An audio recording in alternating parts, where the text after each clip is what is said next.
What's up, basketball fans? Welcome to True North Sports Talk Podcast. I am Peter Barclay, your host, and we are 10 days away from the 2026 NBA trade deadline.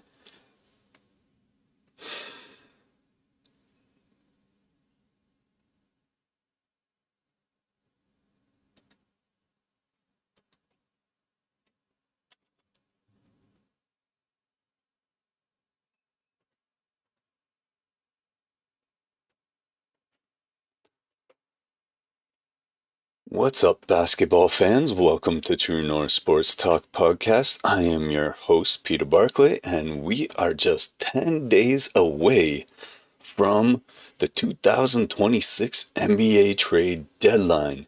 The deadline is Wednesday, February 5th at 3 p.m. Eastern. And y'all, could be one of the most explosive deadlines in recent NBA history.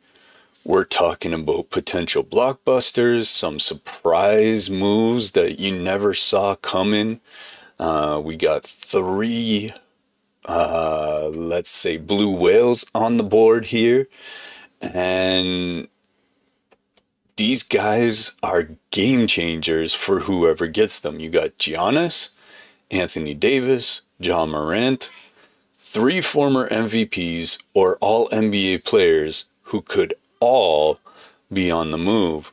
The Milwaukee Bucks so far this year are 18-26, and they're falling quickly out of the picture. The Dallas Mavericks are 12-23 and desperate to salvage the Anthony Davis trade that cost them Luka Doncic last year. The Memphis Grizzlies are actively shopping Ja Morant for the first time in his career. Teams like the New York Knicks, Miami Heat, Golden State Warriors, they're all circling like sharks. And if you're the Golden State Warriors, you could be looking at a Ja Morant to replace the season ending of Jimmy Butler, or you may be looking at one of those other two guys to go alongside Steph Curry, as he is desperate for a wingman since Klay Thompson moved to Dallas.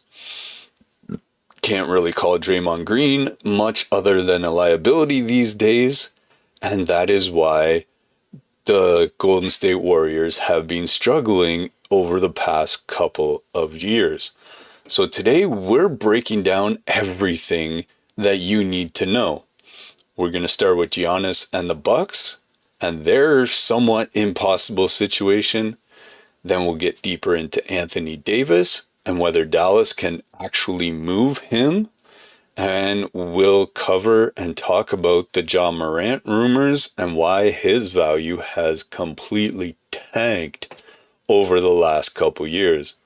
We'll close with some other big names that could be on the block and what you can expect over the next 10 days. So this is going to be a loaded episode. You're going to want to buckle up and grab a drink, settle in, and get your headphones on, whatever you're doing, and let's enjoy the ride. So, as we mentioned, we are going to start out with the Giannis situation. And quite frankly, that is sort of, in a lot of ways, the elephant in the room of the trade deadline. He is, quite frankly, the biggest name on the trade block this trade deadline. And the Milwaukee Bucks are kind of in a crisis mode. Again, 18-26. They're sitting 11th in the Eastern Conference. They've lost 9 of their last 12 games. And to make matters worse, Giannis just suffered a right calf strain on January 23rd against the Denver Nuggets. Now, they're expecting him to miss 4 to 6 weeks. So any team that trades for Giannis is going to have to wait for his services should they go ahead with the trade. This is the same calf injury that he had earlier in the season. Giannis missed time in November with a right calf strain, and now it appears to be back. According to reports, he announced the injury himself after the game, saying he expects to miss an extended period of time. To put all this in context, and the reason why Giannis is kind of the elephant in the room, he's 31 years old now. He's a two-time MVP. He's a finals MVP in 2021. So when healthy, he's still one of the 5 best players in the NBA. But the Bucks are wasting his prime. As I just mentioned, since winning that championship in 2021, the Bucks have been eliminated in the first round not once, but twice. And that's just in the last 3 years. They brought in Damian Lillard in 2023. We all know how that turned out, as he's now back with his home in Portland. And they acquired Miles Turner. They acquired Kyle Kuzma, Bobby Portis. They were just trying to build out a strong roster around Giannis, which is what you do when you have a player of his caliber. Seems to me, though, that the choices they made were kind of suspect. I mean, Miles Turner's a fairly solid choice, but Kyle Kuzma and Bobby Portis?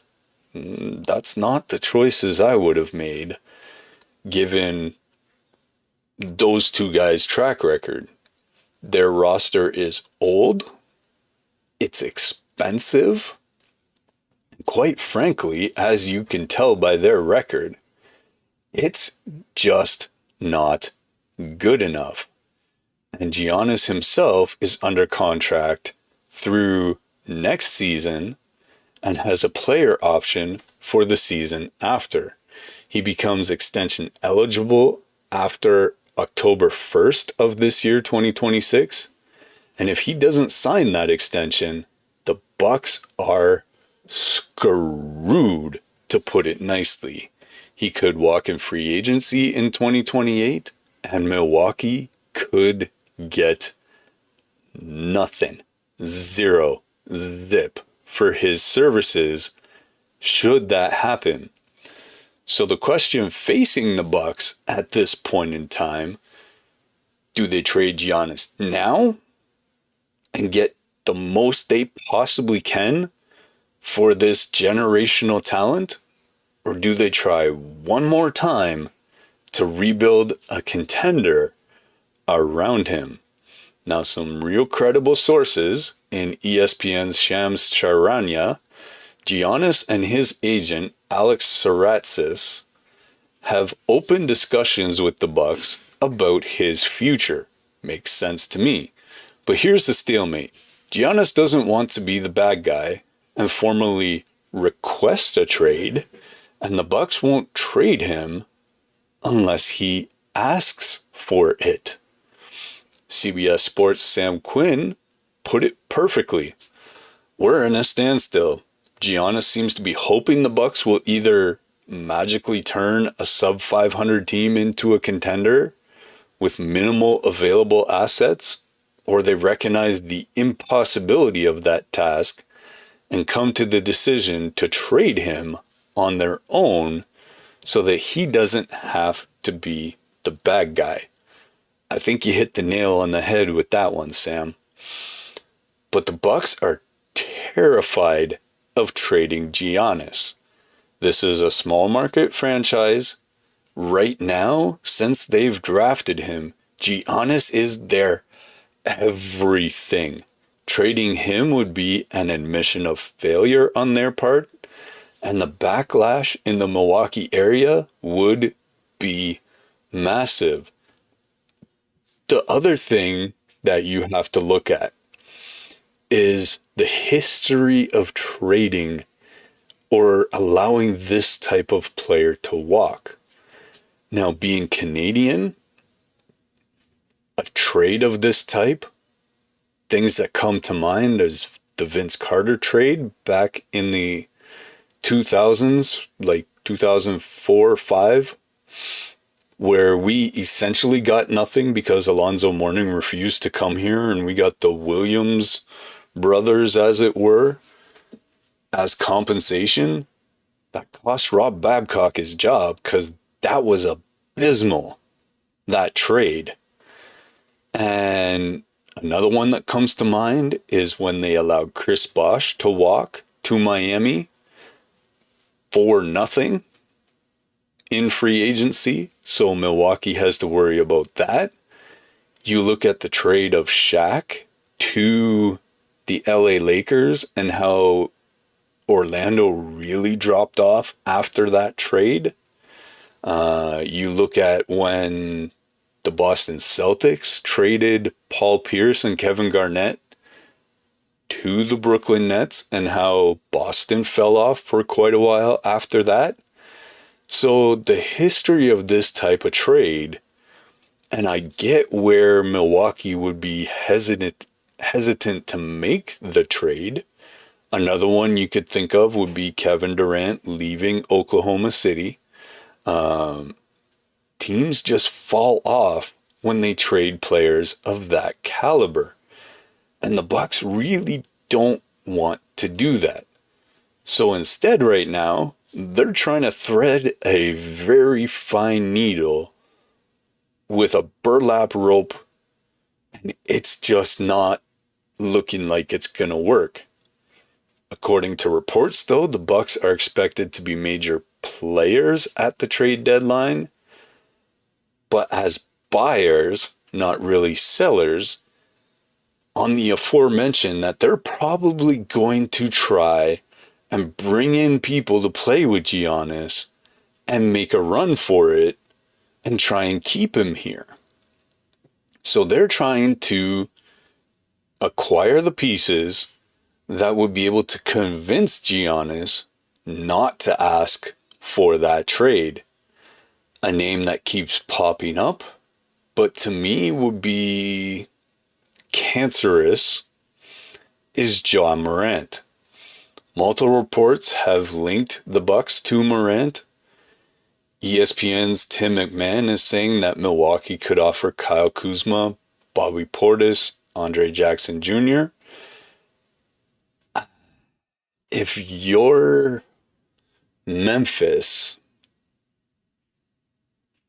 you would get fleeced for doing that deal. Kyle Kuzma and Bobby Portis are 14th, 15th men at best. Whether they should even be on an NBA roster is another serious question. Now, Andre Jackson Jr., I haven't watched a lot of this person play. I don't know a lot about him. But that would tell you something, because that's just like a who that you throw into the deal. And if there's draft picks going the other way, what does Milwaukee really have to offer? But the idea of pairing Ja Morant with Giannis gives Milwaukee two stars who are both under 32. Ja's even younger, I think, than 30. So as Giannis ages out, he could just carry on where Giannis left off, in theory. And that would be a pathway to contending for the next 3-4 years, you would hope. On the flip side of that, that's kind of what they thought would happen by getting Damian Lillard. Not the same player, but similar players in style of play. So to me, it's very questionable as to whether this would work out the way the Bucks want. And here's the problem. Tim Bontemps of ESPN just kind of poured some cold water on that rumor. On the Hoop Collective podcast, he said, I feel confident that Ja Morant will not be a Buck. So if the Bucks can't get Morant, what's plan B? Well, if you look at it honestly, there isn't one. The Bucks don't control their first round pick until 2031. And that was a question I had for myself earlier, was what else do they really have to give other than actual players from their roster? They have zero young assets. As we just mentioned, this is an old, expensive roster. So who are you going to entice other teams to take on? Their payroll is over the second apron, which means they face severe restrictions on their trades. The most likely scenario would be that the Bucks just don't do anything at the trade deadline and hope that Giannis comes back healthy and pray that somehow they can make a run to the play-in tournament, and then it's game on. Because once you get to the playoffs, anything can happen. Then in the offseason, they will try and convince Giannis to sign an extension. If he says no, well, then they will trade him. But if the Bucks did decide to trade Giannis, who would be the suitors? Who else besides Memphis might be interested? And there's a team on this list that has been there for years with Milwaukee, saying that perhaps he would come there, and I really hope it never happens, especially at this point in Giannis's career. And one of the teams we may be talking about is our hometown Toronto Raptors being Canada's only team. And I really hope this doesn't happen. I know Toronto would love a center that is better than Jakob Poeltl on the offensive end. Yak is great defensively. He can be good offensively. He's injured a lot this year and last year. And so I really don't know that Giannis would be an upgrade in that area, even though he's been on the all-defensive team. At this stage of his career, how much of that is left? Yeah, he's a game changer. You put him beside Scotty Barnes with Emmanuel Quickley. You got RJ Barrett, Brandon Ingram, but it makes you wonder who they would have to give up to get Giannis out of those players just mentioned.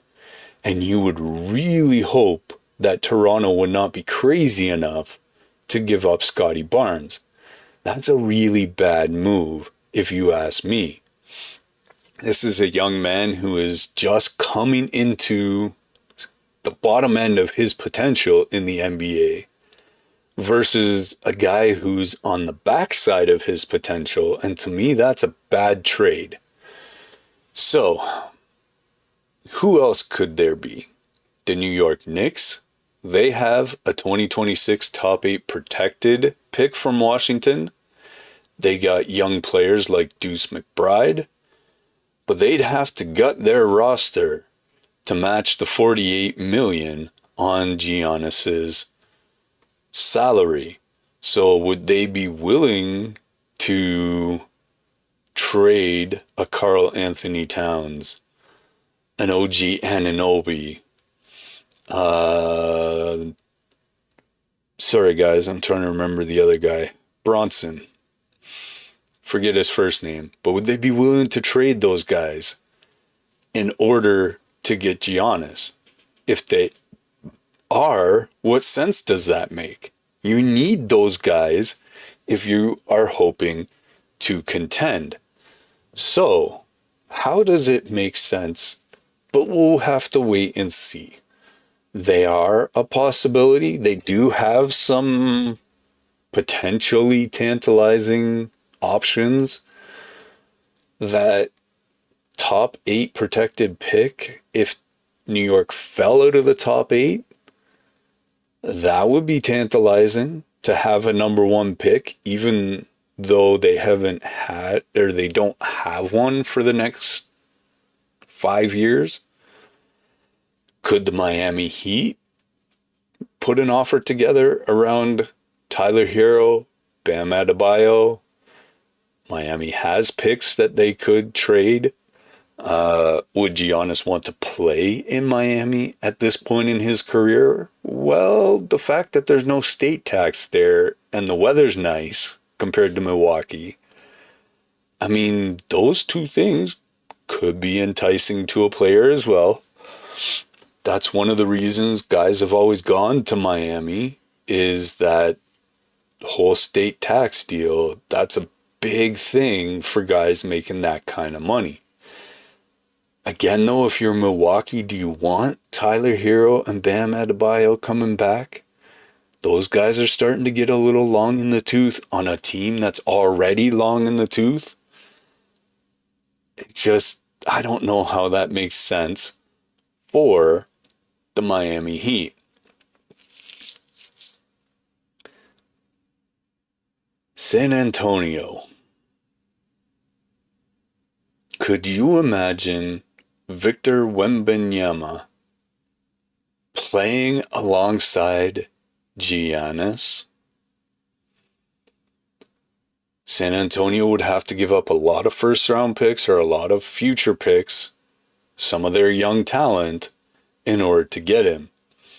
If I'm the Milwaukee Bucks, the first person I'm asking for is the aforementioned Victor Wembanyama, because then you have a young star coming up that you can build around.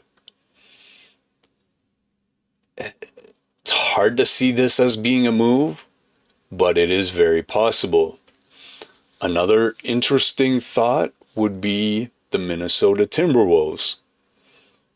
They could offer a Julius Randle, Naz Reid. They could offer some picks, and pairing Giannis with Anthony Edwards would absolutely be must-watch TV. Now, actually thinking about this Minnesota trade for Giannis and for Minnesota would probably be the best option out of all the ones that we just mentioned. So the bottom line is, Giannis will be traded eventually. The question is, and it's on everyone's mind around the NBA these days, is when. Now, if I'm being pragmatic about this and looking at it objectively, I don't think it's happening at the deadline. I know we're talking about trade deadline possibilities and the big names that are out there. This one, though, I just don't see it happening. By the end of the off season, though, before training camp starts in October, I can see him being traded over the summer. We're going to wake up one morning, open up our feeds, and it's going to be everywhere. Is it going to be in the next 10 days? I highly doubt it. All right. So that's Giannis.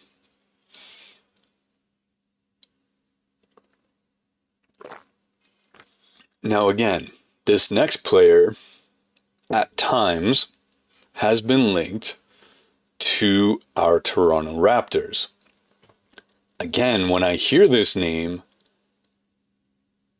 and the potential that's there, I look at the history of the player, though, and I go, I don't think so. Now, you would have to give up less for him by a lot than you would Giannis, but I still wouldn't do it if I'm the Raptors. So I really hope that doesn't happen. But this player that we're talking about, this is Anthony Davis. He's another big name that's on the trading block. When he's right, he is a super good player. Problem is, he's injured so often that you pay him to sit on your bench and do nothing. And so for me, when the Dallas Mavericks made this trade for Luka Doncic, the entire basketball world went, "Are you nuts?" And they're still saying it today. Dallas is in full panic mode right now. They're 12-23. Looks like right now they're going to miss the playoffs entirely. What's the reason for that? Well, they traded Luka Doncic last February for Anthony Davis. And to put it mildly, it has been a disaster. So let's recap that trade because it is one of the most infamous in NBA history. It also started the tinfoil hats along the line of this was rigged. Simply because the moment this trade got made to a Los Angeles team, the team that traded him immediately got the first overall pick. And there's a history of that in the NBA. When you trade certain players to LA, the next year you get the number one overall pick, even if you have the worst odds of getting it. So the tinfoil hats came out after the number one overall pick was announced in June. But in February, the Mavericks traded 26-year-old super duper star, Luka Doncic, who was a 3-time All-NBA player, a continual MVP candidate, to the Los Angeles Lakers for Anthony Davis. At the time, then GM Nico Harrison defended the move, saying Dallas needed a championship caliber big man to pair with their young core. Young core? You had Klay Thompson. You got Kyrie Irving. Those are not young players, dude. I mean, yeah, there are some there. Luka was no spring chicken at the time. The Lakers, meanwhile, obviously they were thrilled to get Luka simply because he kind of makes up for all the LeBron James antics. And, well, they went on a run. They didn't win nothing, but they were a lot better. Dallas, well, they fired Nico Harrison and are now trying to undo the mess that he made. When healthy, Davis has been excellent for Dallas. When he's healthy, he's averaging 20.4 points and 11.1 rebounds, as always playing strong defense.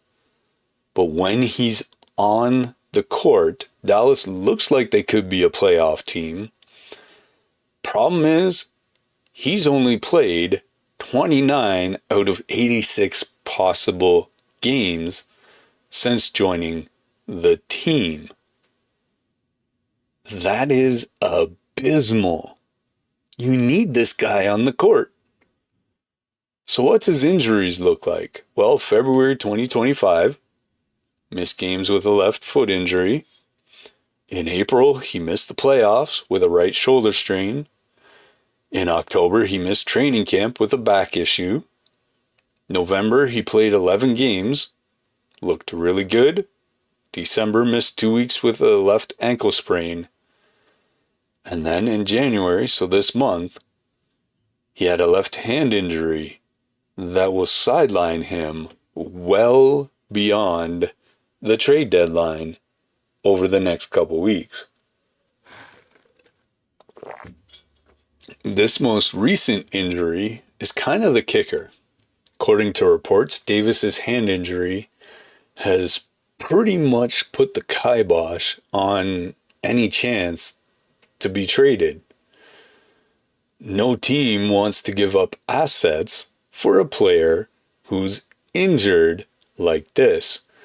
So if Dallas really wants to move on from him, they really have to figure out what they're going to get back and who's going to give them the best deal.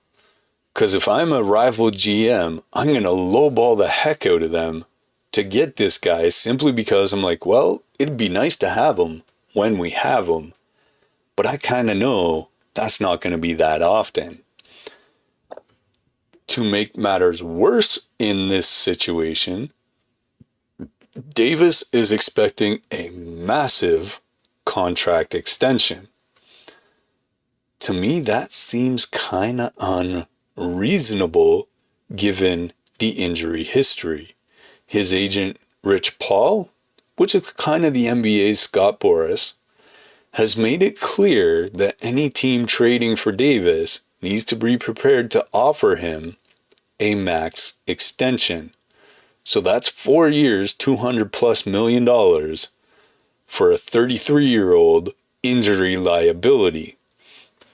Does that make sense for any of the teams that might trade for him? Sure doesn't for the Toronto Raptors, I'll tell you that right now. So who would even want Davis at this point? Well, Shams Charania, the teams showing interest are as follows. The Detroit Pistons. They kind of need a veteran presence. They have cap space, which really helps in this situation. But do they really want to tie up $50 million per year on an injury-prone big man? If they did, well, there's a guy they could have kept around a little bit longer that they had in the past. Trying to come up with the name. But anyway, I don't think if I'm a GM, I don't care what team you're looking for, is that $50 million? Why would you tie that up on a guy who only plays a third of the games? That don't seem right. He mentioned the Toronto Raptors working through a rebuild. They could take a flyer on him, but again, what are they giving up to get him? And that injury history, to me, just isn't worth it.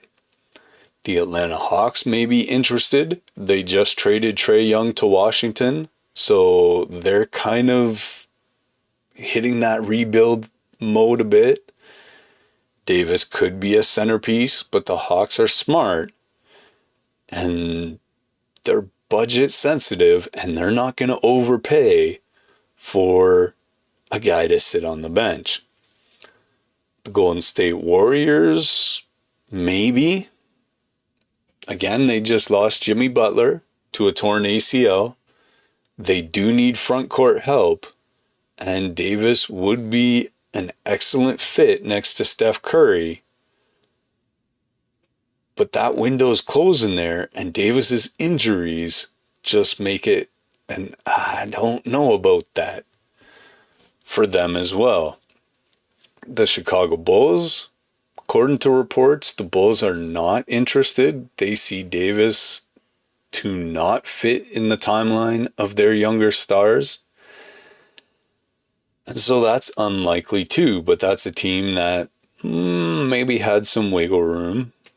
My take on this is, though, Nico Harrison made a really bad move. Dallas is now stuck. They can't trade Davis for fair value because his injury history, his contract situation, and the fact that Rich Paul's putting it out there that he's expecting $200+ million at 33, they can't extend him for the same reasons. And it's just an untenable situation if you're the Dallas Mavericks. They can't just release him because when he's healthy, he's just too useful. The most likely outcome, though, Dallas probably holds on to Davis through the trade deadline. They hope he'll get healthy and then try and trade him in the offseason when his value might be higher because hopefully if he can finish out the season healthy, he'll be healthy in the offseason. If you're Dallas, though, that's a big gamble to take, but one you might be forced to take just simply because the other teams are going to look at him and go, not right now, no thanks. I need to make the playoffs without paying $50 million for a guy on the end of my bench. So if Davis suffers another injury, his trade value could drop to absolutely nothing. So if you're Dallas, again, you're stuck in a bad spot. The brutal reality, trading Luka for Davis, the Mavericks basically set themselves back 5 years, if not more. They have no control over their 2026 first round pick, as that went to Atlanta in a previous trade. And their next available first rounder to trade is in 2031. So again, 5 years. They're sitting in a similar spot with first round picks as the Milwaukee Bucks. So this, more or less, Nico Harrison left this franchise in shambles. Anthony Davis is the centerpiece of all of that, as was Luka Doncic. But this just is a tough situation all the way around. Question is, can the current GM pull a rabbit out of his hat and get out from under this? All right. Well, those two situations were complicated, but this next one, I think, takes the cake. And that is the Memphis Grizzlies are willing for the first time to consider moving on from Ja Morant. This is probably one of the more fascinating storylines.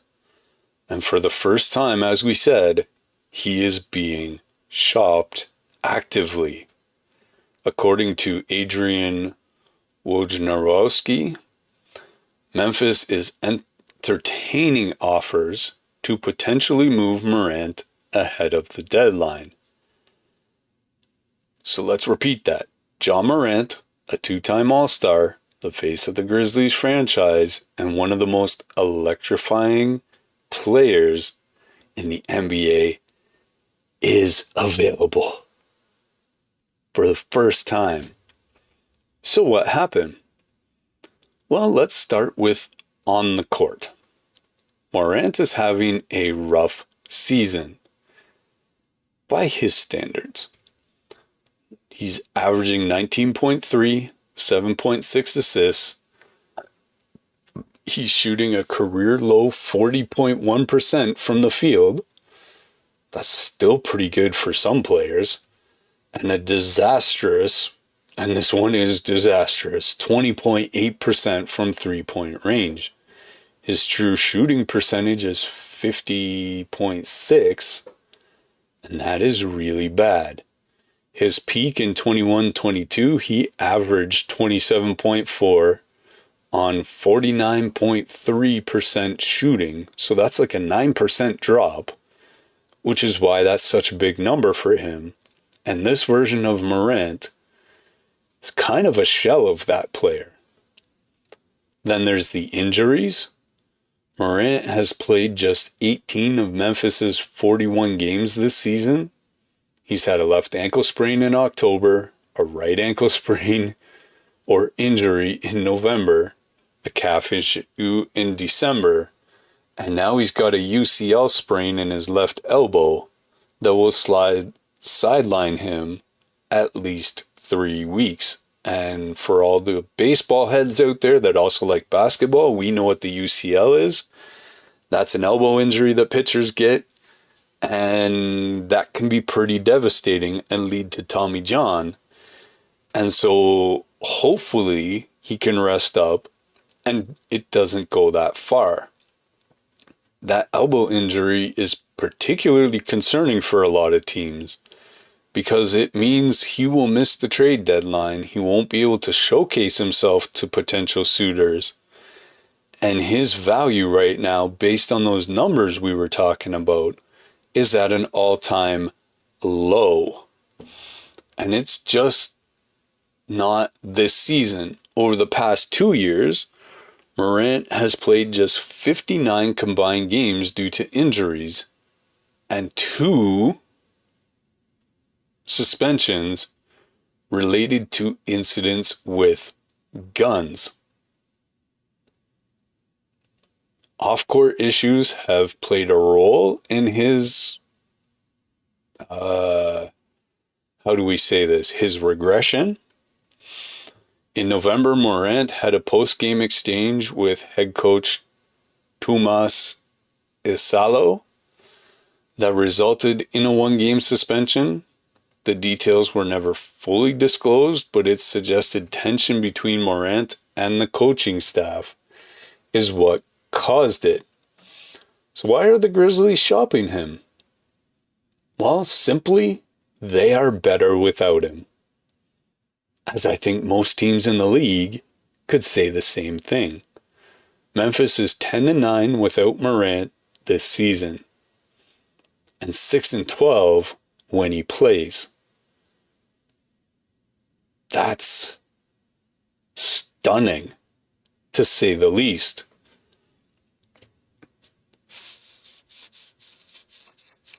What does that tell any potential suitor for Morant?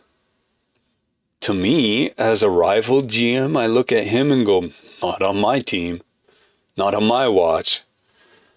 The Grizzlies have a treasure chest of young talent right now and are trending upward. Cedric Coward, Zach Edey, Jalen Wells, Cam Spencer. And they're probably looking around going, building around those guys kind of makes more sense right now than committing $45 million a year to Ja Morant. They could use that to draft better players, to sign more high character guys. And Morant is eligible for a 3-year, $178 million extension this summer. And that's a massive commitment to a player who basically drove into the ditch. He's got injuries every which way. Makes you wonder about his training, whether he's keeping up with it or not. The off-court concerns, all the distractions and the different things that he's caused this team really makes you wonder,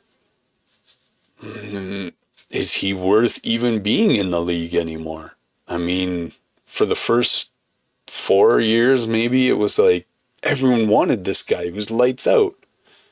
But the last couple years, that regression has been enormous, and the attitude off the court looks like it will be very toxic no matter where he went. Some of the boys at ESPN, Tim Bontemps and Tim McMahon, they say that Memphis would prioritize draft picks, young players in any trade. They're not looking for win-now pieces. They want to retool around their young core. And that really is the best way to do so. Problem is, who really would in their right mind want this guy? According to Bontemps, there is very limited interest around the NBA in Morant. The list of reasons they don't want him are pretty long. The injury history, his shooting decline, to me, are some of the most major issues. The off-court issues, the contract he's probably expecting, and the optics of trading for a franchise star. It just doesn't make sense to almost every team in the league. The Bucks were rumored to be interested in, as we mentioned earlier, but Bontemps, as we said, he's confident Morant will not go to Milwaukee. The Heat were linked, but again, Bontemps also felt they were not available or not looking as well. So where could Morant land as a possibility? Well, the New Orleans Pelicans would be an interesting situation. You don't hear much about that franchise since Anthony Davis left, and since I don't even remember his name. He fell off so hard. But their superstar, supposedly guy there, they need a point guard. Morant is a Louisiana native, so that could make sense. But would the Pelicans give up their assets for him? The Golden State Warriors could put a package of Jonathan Kuminga and picks for Morant. But would Morant fit working alongside Steph Curry, as they are very, very similar players? The Timberwolves, well, they do need a point guard. But would they gut their roster for Morant? You can't think so. So what do I think? Well, Morant will probably be traded at some point. Who knows if it'll be in the next 10 days? It doesn't seem likely. His injury at this time means you can't really evaluate him properly, but his early metrics would suggest that he's just not worth it. Another one that may have to wait till the off season. You gotta hope Morant comes back from this sprain and gets healthy, stays out of trouble, and makes himself worth trading for in the summer. If the Grizzlies do trade him now, they are selling low, and that's a terrible position as a GM to be in there. So, those are three big name players that could be on the block, although it really doesn't seem likely that they're going to be traded. But there's some other names that could move as well. One we've all been hearing about the last couple weeks is Jonathan Kuminga and his potentially phantom injury that he's been out with.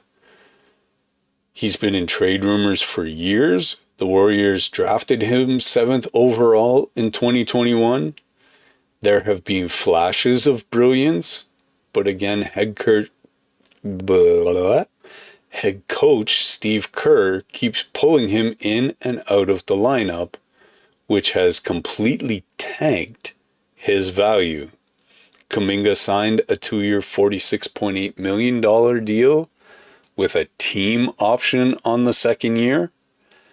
That's a trade-friendly contract for a lot of teams, and you would think they gave that contract with the eye of trading him for something in return. According to reports, they're targeting Trey Murphy the third from the Pelicans. A potential trade would be Kuminga, Moses Moody, and multiple first-round picks for Murphy. The Warriors are desperate to maximize the end of Steph Curry's career, as he is on the downside quite clearly. Murphy's a 24-year-old elite shooter and would be like bringing in a young Klay Thompson alongside Steph Curry. And then once Steph does retire, if he's in the right place to do so, you build around Murphy. Domantas Sabonis, he's been traded a few times. He's a 2-time All-Star, averaging 18.5 and 12.3 with 7.1 assists, so he's averaging nearly a double-double. Now, there's only a couple of guys that have ever done that. You think of... why am I drawing a blank on everyone's name today? Russell Westbrook. You think of Joker. You think Luka. You think at one point in his career, James Harden. But there's not a lot of guys out there who are doing that this year, other than maybe Djokovic. He's on a reasonable contract that goes through the 27-28 season, and the Kings are rumored to be open to trading him. Why? Well, Sacramento's going nowhere, which, as a Raptors fan, makes you kind of feel bad for DeMar DeRozan, as the twilight of his career that he's getting to now is kind of being wasted. I would love to see him get traded at this deadline, although I don't think we talk about him in this show.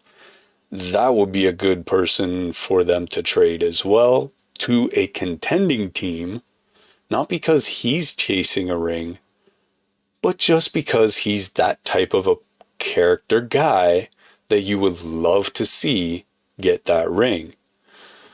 Trading Sabonis could get them multiple first-round picks and some young players. Some potential suitors, the Lakers, the Heat, the Timberwolves, they might be able to come in and get him out of there. Lauri Markkanen. Let me try that again. Lauri Markkanen of the Utah Jazz. And this one's a bit fascinating simply because Markkanen just signed a 4-year, $195.9 million extension last summer. He's in the first year of that deal. And yet the Jazz are rumored to be open to listen.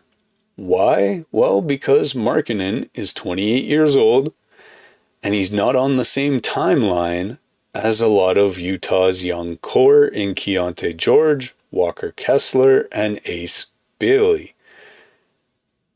Makes you question why they signed that deal to begin with, as that's a massive contract that you got to try and match salaries with another team. The Jazz have a top 8 protected pick owed to Oklahoma City. If they keep winning with Markkanen, they lose that pick, and trading him might help them be able to keep it if they can fall out of the playoff picture. Tyler Hero of the Miami Heat. And this is another situation like Dallas where the Heat are stuck. They're not good enough to contend at this point, but they're not bad enough to rebuild either. Sounds like a Raptors team a couple years ago. Hero is averaging 23.8, and he is on elite efficiency at this point. He's set to hit free agency after next year. So Miami could trade Hero to Memphis for Ja Morant, according to Zach Kram of ESPN.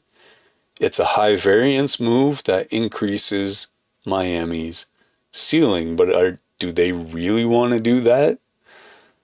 I'm not sure. They just got rid of Jimmy Butler, who was a cancer in the room. Why are you going to bring in another one? I mean, I know Eric Spoelstra runs a tight ship, but that just doesn't seem like a good idea. So, what are we going to expect over the next 10 days? The reality is this. This deadline could be crickets. Almost nothing could happen. Bobby Marks called it a potentially historically quiet trade deadline. Because of the NBA's new apron rules, teams above the second apron face severe restrictions on trades, and most of the contenders are already above that threshold.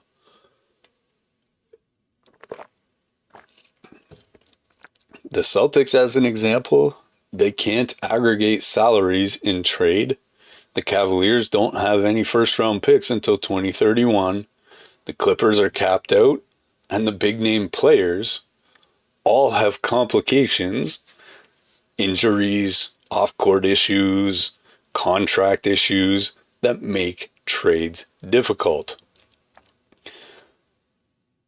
On the other side of things, at a certain level, this could be a very explosive trade deadline.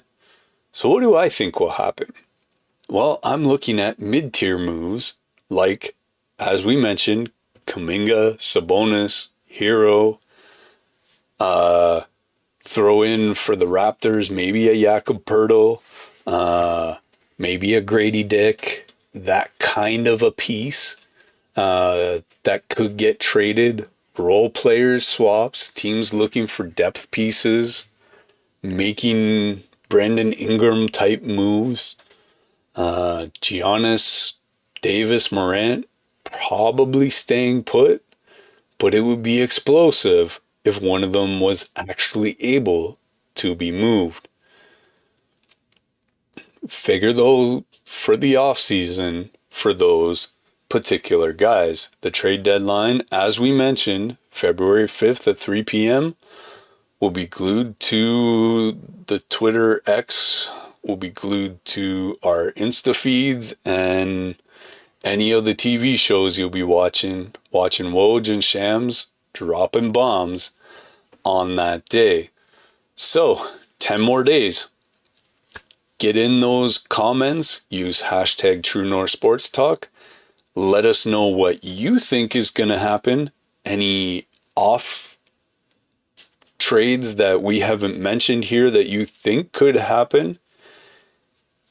Let us know who you think your team's going to trade. And all right, that's today's deep dive into the 2026 NBA trade deadline. So far, we have covered Giannis and the Bucks, impossible situation, the disaster that was the Luka Doncic trade, and Anthony Davis, Ja Morant, and the cancer that he has become across the NBA. Kind of reminds me of something that happened with Agent Zero back in the day. Gilbert Arenas when he had his trouble in Washington. But the next 10 days very likely could be wild. So buckle up, basketball fans. Let us know what you think. Do you think Giannis, Anthony Davis, Ja Morant get traded before the offseason? Hit us up, leave a comment, and if you stuck it out this far to the end, appreciate you tuning into True North Sports Talk podcast. Until next time, stay informed, and let's see who's on the move.